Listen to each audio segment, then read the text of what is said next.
Do do do do do do do do do do do do do. Welcome back, ladies and gentlemen, to another episode here. I'm not taking myself that seriously. Another video here on Buffalo SportsCenter. I am Don, and today we are going to talk briefly about what the Buffalo Sabres have done so far in free agency. And a spoiler alert, they haven't done as much as some people would have thought at this point. Yes, at the time of this recording, there are still plenty of other top NHL free agents still out there, namely Patrick Kane, Vladimir Tarasenko, Matt Dumba.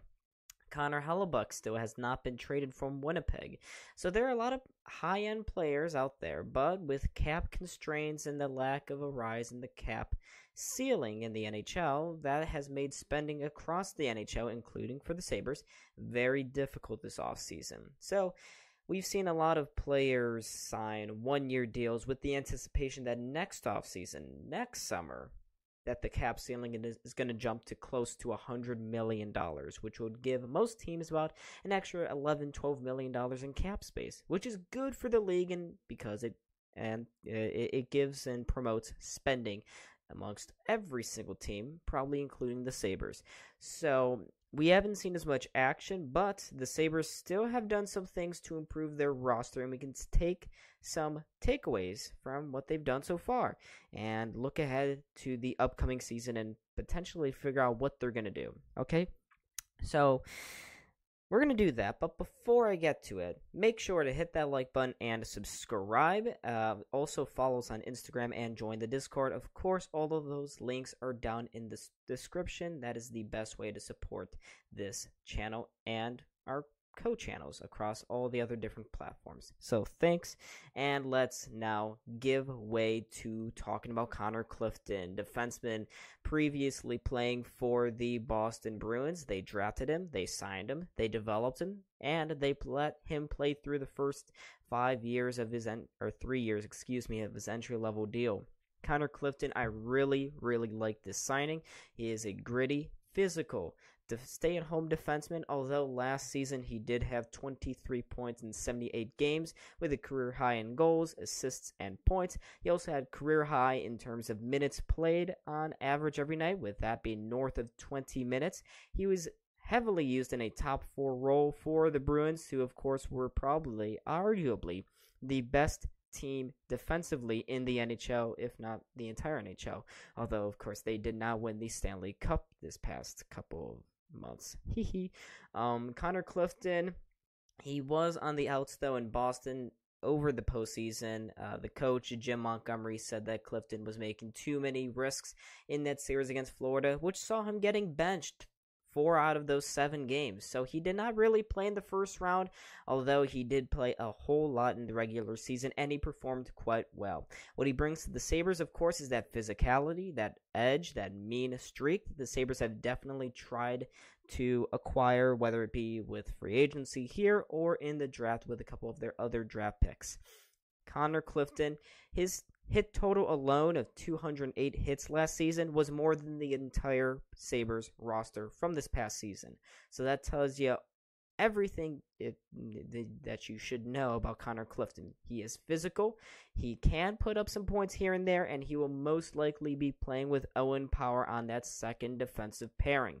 He slots in perfectly that right defensive precision. I can't speak right now. But he should work just fine. He is what Samuelsson is to Dahlin. Clifton will be the Samuelsson to Power, which is he will be staying back. Power can now have the freedom to join the rush. And given how well Owen Power did carrying a whole pairing on his own with Yoki Yarhu most nights, this is a welcome addition to the roster. Let's keep on moving now, folks, on to the second and final signing that the Sabres made, and that was veteran depth defenseman Erik Johnson, signed from the Colorado Avalanche to a 1-year, $3.25 million deal. He got slightly less than what Connor Clifton had. Clifton had $3.33 million per season for the next 3 years.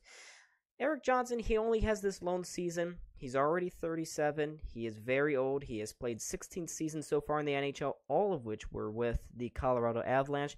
And this season, this past offseason, before he signed with the Sabres, he tried to re-sign with the Colorado Avalanche, but they said, no thank you. And that's because he has really lost most of his offensive attributes. He used to be the former number 1 overall pick, was putting up 40, 50 points every season, end on end, season upon season. But as he's gotten older, of course, his offensive abilities have shrank, and they shrank to a career low last season of only 8 assists, no goals in 63 games played. So he was in and out of the lineup a little bit due to injuries. Of course, Colorado was one of the most injured teams in the NHL last season. But Erik Johnson, this signing on Saturday occurred on July 1st, Saturday, of course. This one occurred before the signing of Connor Clifton, and if you were to look back at that live stream, which is, you can find that on the channel, you'll see how upset I was that the Sabres had drafted Johnson. See, I thought that the Sabres and Kevyn Adams were bringing in Johnson, signing him, to be a top 4 defenseman, but after the Connor Clifton signing, it's clear that Johnson will be a third pairing guy. Maybe we see Erik Johnson play with Ryan Johnson this upcoming season. That would be kind of funny. But he's mainly in for his experience. He also brings a bit of a physical edge as well, but at the age of 37, it's questionable if his physical edge really has that much of an impact on the game. He didn't play all that well last season with the Avs, and I am kind of nervous that of the 2 picks, this pick will probably flop. I don't really see Erik Johnson having too much upside, but he probably will be in Buffalo only for this season before he retires. So that would be nice. But with these two signings of Clifton and Erik Johnson, it is interesting to note how many defensemen the Sabres now have on the roster. They got 9 defensemen. I would say the top 4 are locks, well, including Erik Johnson, 5. You have Dahlin, Samuelsson, Owen Power, Connor Clifton, and now Erik Johnson. Those are your locks, which leaves only 1 spot remaining on the opening night pairings. And if you look down at the bottom there, you can see that there are a lot of players still trying to get into that opening night lineup, namely Henry Jokiharju, Ilya Lyubushkin, Ryan Johnson, Riley Stillman, Jacob Bryson. That's 5 players battling for 1 spot, plus probably another rotational, the 7th defenseman spot. So realistically, only 2 of those 5 players will be with the Sabres at the beginning of the season. And all of these players, by the way, have a 1-way contract. Well, outside of Ryan Johnson, he has a 2-way contract. But Jokiharju, Lyubushkin, Stillman, and Bryson are each on 1-way deals, which begs the question, what are they going to do with the surplus of defensemen? Kevyn Adams has said in a press conference recently that he is comfortable going into training camp with 9 defensemen on the big boy roster and letting them play it out. And maybe they make a trade. Maybe they want a positional battle, I suppose.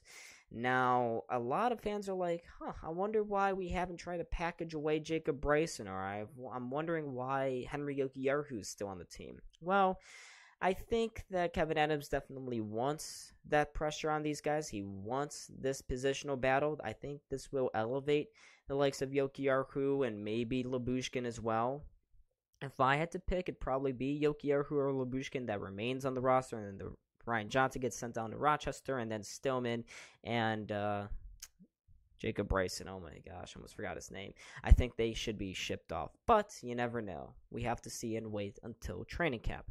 Now, another big thing that I think most of you have noticed at this point is that I haven't talked about any goalies, and that is because Kevyn Adams has also said that he's probably going to roll into training camp with the same 3 goalies from last year, namely Devin Levi, Eric Comrie, and Ukko-Pekka Luukkonen. Now, while the plan is for Comrie to head down to the AHL, this is concerning for a lot of people. Now, that's a story for another time, but I felt it was worth mentioning and bringing up here in this video. So overall, folks, what did you think about the Sabres free agency moves? Did you like them? Did you hate them?